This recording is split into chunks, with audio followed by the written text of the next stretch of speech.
Entro nel merito senza voler fare polemica, anche se a me la polemica insomma piace. PN Box, la televisione del PC, cioè, nel PC uno si collega a Pordenone, quindi siccome adesso c'è un ristorante, non entro nel merito che è pubblicità, però ci sono due o tre cosine che mi hanno in qualche modo sollecitato a rispondere. Capisco insomma che ognuno cerchi di glorificarsi, anch'io un domani cercherò di avere una statua in qualche parco pubblico, però quando leggo per questo PN Box è nata nella rete del PC, Sky e il digitale terrestre sono nati vecchi, mi chiedo ma quante persone hanno il PC a casa e quante persone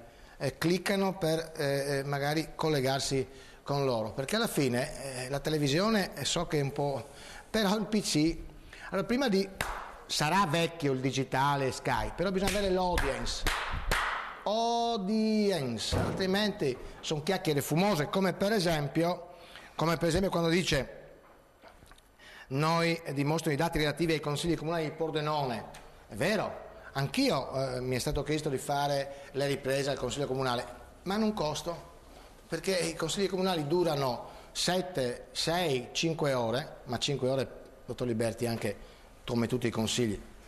pesanti che se lo poni in TV dopo 3 secondi. Però ovviamente abbiamo detto sì, lo facciamo, però ha un costo. Se altri lo hanno fatto a costi minori, si tengano il consiglio comunale, ma anche in questo caso audience, perché altrimenti